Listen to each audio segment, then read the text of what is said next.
There's a lot more to say about causation, and we can't say it all here. You really ought to take a whole course about causation in its many different forms. But we can help you avoid some of the most common fallacies. Here we'll look at two common fallacies. The first one is simply confusing an accidental correlation with a causal relation.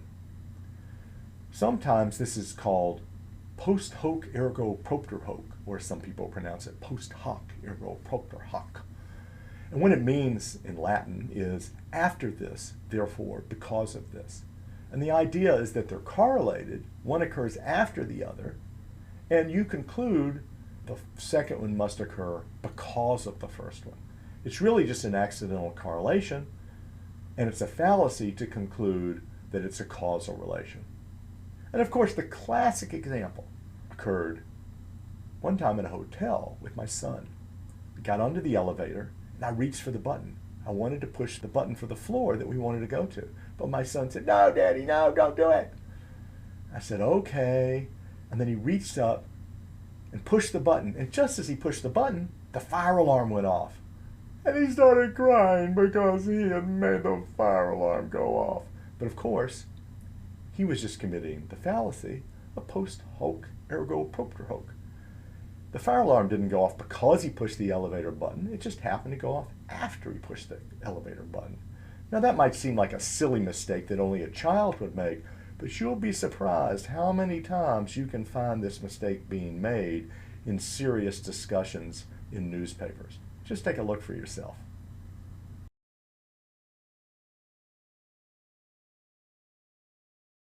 Now the second common fallacy that I want to describe is confusing a cause with an effect. Here are some examples. I'm a golfer, and sometimes I go out and play golf and my back is just killing me. And I'm thinking, it must be why I'm playing so bad. I can't hit the ball. I keep knocking it off to the side. And I blame it on my back. So I think it's the pain in my back that's causing my bad swing. When actually, it's my bad swing that's causing the pain in my back. I'm like twisting around the wrong way, and that's causing a backache. So I think that it's the pain in my back that's making me swing badly. It's actually the bad swing that's causing the pain in the back. So that's just an everyday example. Here's an example in football, American football we're talking about here. It was noticed that there was a correlation between the number of forward passes and how often the team was losing.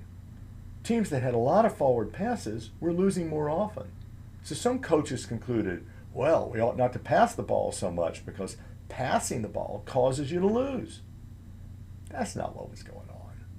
What was going on is that in the last quarter of the game, the team that was behind would get desperate. They needed to score a lot of points quickly, and running the ball wasn't going to do that. So they tried passing the ball, and they would pass more and more and more in order to catch up. And that meant it was the fact they were losing the game that caused them to pass the ball so often. It wasn't passing the ball often that was causing them to lose the game. So again, they were confusing cause with effect. Here's a third example. It turns out that many schizophrenics smoke and take drugs and alcohol. And so there's a correlation between schizophrenia and drug and alcohol use, including nicotine from smoking. Some people concluded it must be that drugs and nicotine cause schizophrenia. Nope, that's not what's going on. That's the fallacy of confusing cause and effect. What's really going on is that their schizophrenia is causing them to smoke and drink more and to take drugs. So again, what people get confused about is they think that one thing causes another when it's really the other thing that causes the first thing. They're getting the relation backwards and confused. And that's something that you need to really be on the lookout for as you try to figure out what causes what in your everyday life. Because if you make that mistake, you're going to get confused. You're not going to know what manipulations will change what features in your life. And that's why causal relations are important.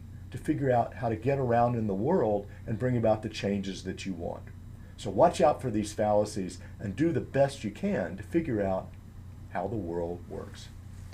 But after seeing how hard it is to establish causal relations, you might be wondering whether this lecture has really caused you to learn anything at all. So, I leave you with this cartoon.